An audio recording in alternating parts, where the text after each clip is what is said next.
Welcome back. వర్షాకాలంలో viral fever సహజం. ఈ ఏడాది తెలంగాణలో డెంగ్యూ కేసులు ఎక్కువగా నమోదు కావచ్చని WHO హెచ్చరించింది. అలాంటిదేమీ ఉండదని హైదరాబాద్లోని ఫీవర్ ఆసుపత్రి సూపరింటెండెంట్ డాక్టర్ శంకర్ చెబుతున్నారు. మరిన్ని వివరాలు మా ప్రతినిధి అంజుమా అందిస్తారు.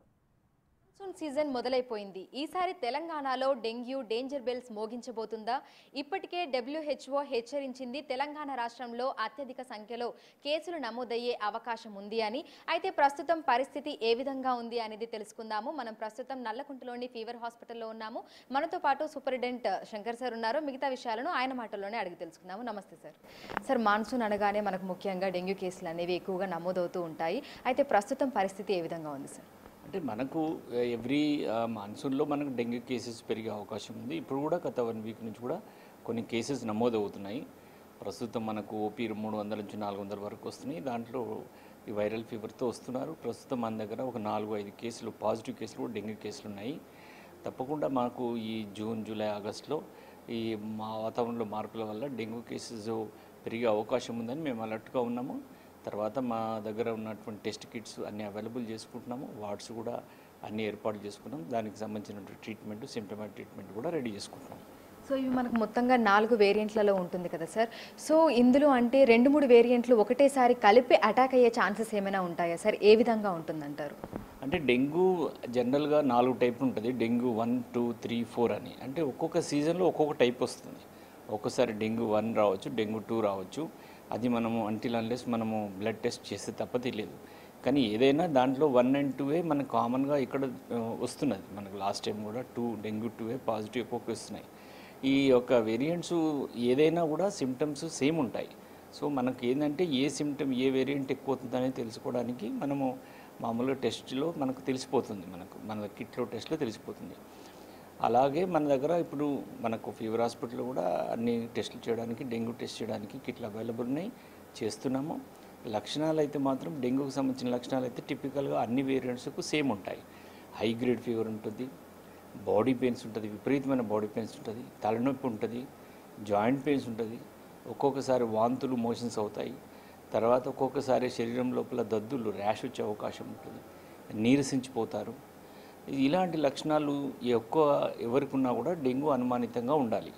దీన్ని మనము చాలా బ్రేక్ బోన్ ఫీవర్ కూడా అంటాం. అంటే మనకు బోన్స్ విరిగినప్పుడు ఎలా నొప్పి వస్తుందో అలా ఉంటుందని, అందుకొరకే దీన్ని బ్రేక్ బోన్ ఫీవర్ కూడా అంటాం. సో ఇది ఎక్కువగా చిన్నపిల్లల్లో, వృద్ధుల్లో, రిస్క్ గ్రూప్లో ఉన్నప్పుడు వాళ్ళకు సీరియస్ అవకాశం ఉంటుంది. డెంగ్యూ షాక్ సిండ్రోమ్ అనే కండిషన్కి వెళ్ళి ప్రాణాలు కూడా పోయే అవకాశం కూడా ఉంటుంది. సో WHO మనకు విడుదల చేసిన నివేదికలో తెలంగాణ రాష్ట్రంలో ఈసారి అత్యధికంగా డెంగ్యూ కేసులు నమోదయ్యే అవకాశం ఉంది అని, 1-2 వేరియంట్లు కలిపి అటాక్ అయ్యే అవకాశం ఉన్నట్లుగా కూడా పేర్కొనడం జరిగింది. దీనికి సంబంధించి అంటే మీ దగ్గరికి ఏమైనా ఈ ఆదేశాలు ఏమైనా రావడం జరిగిందా సార్? అంటే అలర్ట్నెస్ అనేది ప్రకటించింది. మాకు అయ్యర్ అఫీషియల్స్ నుంచి మాకు ఇన్స్ట్రక్షన్ కూడా సీజనల్ వ్యాధుల్లో అలర్ట్గా ఉండమని మాకు వచ్చింది. డెఫినెట్గా మాకు డిఎంఈ నుంచి, సెక్రటరీ నుంచి కానీ, మినిస్టర్ గారి నుంచి కానీ మాకు సీజనల్ వ్యాధుల్లో అలర్ట్గా ఉండమని ఇన్స్ట్రక్షన్స్ ఉన్నాయి. తప్పకుండా మా స్టాఫ్ అంతా అలర్ట్గా ఉన్నాము. ఏ వేరియంట్ వచ్చినా కూడా డెంగ్యూ అనేది ట్రీట్మెంట్ లేకపోయినా కూడా మనము ఈ డెంగ్యూ ఫీవర్స్ అనేది కొత్తది ఏం కాదు. మనం గత 10 సంవత్సరాల నుంచి, 15 సంవత్సరాల నుంచి కూడా ఈ వేరియంట్స్ చూస్తున్నాం.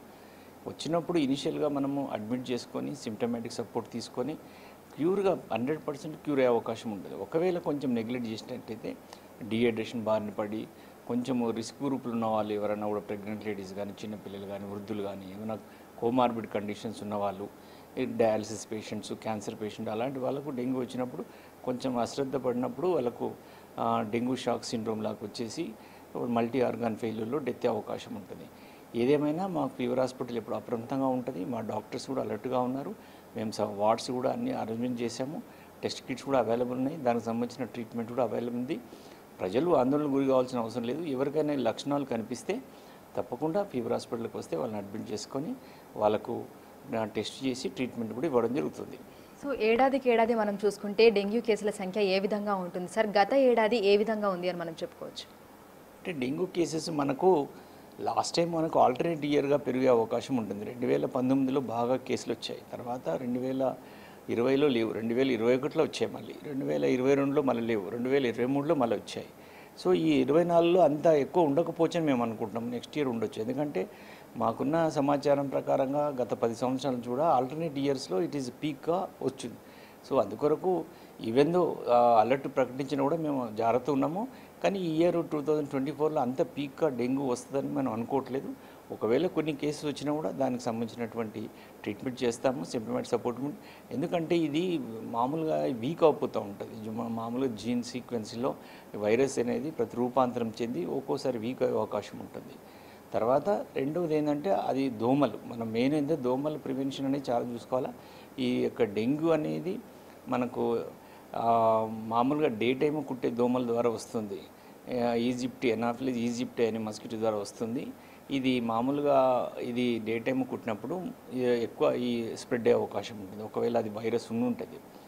అలాగే మనకు ఇంటి చుట్టుపక్కల నీళ్ళు నిలవకుండా చూసుకోవడము, మంచి నీళ్ళలో ఎక్కువ కూడా ఇది గుడ్లు పెట్టే అవకాశం ఉంటుంది. ఇంట్లో ఏసీ పాత కూలర్స్లో కానీ లేకుంటే వాటర్ దాంట్లో కూడా ఇది గుడ్లు పెట్టి దోమ అనేది మల్టిప్లై అవుతుంది.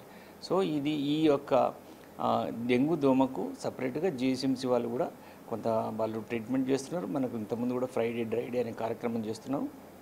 ఫ్రైడే రోజు మన ఇంట్లో కూడా పాత్రలన్నీ కూడా ఎంటీ చేయడము, తర్వాత మళ్ళీ నెక్స్ట్ డే నుంచి ఫుల్ చేసుకోవడము, తర్వాత ఇంటి చుట్టుపక్కల మనం నీళ్ళు నిలవకుండా చూసుకోవడం, దోమలు లేకుండా దోమలు కరవకుండా కూడా జాగ్రత్తలు తీసుకోవాలి. దాంట్లో మస్కిటో నెట్స్ వాడుకోవడం కానీ, మస్కిటో రిపెలెంట్ కానీ ఇలాంటి జాగ్రత్తలు తీసుకోవాలి. డెఫినెట్గా ఎవరికైనా 2-3 రోజుల్లో ఫీవర్ హై గ్రేడ్ వచ్చి బాడీ పెయిన్స్ ఇలాంటి లక్షణాలు వస్తే తప్పకుండా హాస్పిటల్కి వెళ్తే ఏ హాస్పిటల్ అయినా మనకు అన్ని గవర్నమెంట్ హాస్పిటల్లో కూడా దీనికి సంబంధించిన టెస్ట్ కిట్స్ అవైలబుల్ ఉన్నాయి. అన్ని ఏరియా హాస్పిటల్లో డిస్ట్రిక్ట్ హాస్పిటల్లో కూడా ఈ టెస్టులు చేస్తారు. ఎవరు కూడా భయాందోళనకు గురి కాకుండా తప్పకుండా హాస్పిటల్కి వచ్చి టెస్ట్ చేయించుకొని అవసరమైతే అడ్మిట్ చేయి సింప్టమాటిక్ సపోర్ట్ తీసుకున్నట్టయితే ఎలాంటి ప్రాబ్లం ఉండదు. సో ప్రస్తుతం మనం చూసుకున్నట్లయితే కూడా నల్లకుంట ఫీవర్ హాస్పిటల్కి అయితే ప్రస్తుతం ఓపీ అయితే పెరిగిందని చెప్తున్నారు. అయితే దీంతో పాటుగా డెంగ్యూ కేసెస్ కూడా వస్తున్నాయి. ఇందులో మనకు ఒక 3-4 ఇన్పేషెంట్ కేసెస్ కూడా ఉన్నాయని చెప్తున్నారు. అయితే గత ఏడాది మనకు ఎక్కువగా కేసులు ఉన్నందువల్ల ఈసారి కొద్దిగా తక్కువగానే ఉండే అవకాశం కూడా ఉన్నట్లుగా చెప్తున్నారు. ఇక ప్రజలు అప్రమత్తంగా ఉండాలని, ఇంటి చుట్టుపక్కల మనకు నీరు నిల్వ ఉండకుండా చూసుకోవాలని, తగిన జాగ్రత్తలు కూడా తీసుకోవాలని సూచిస్తున్నారు.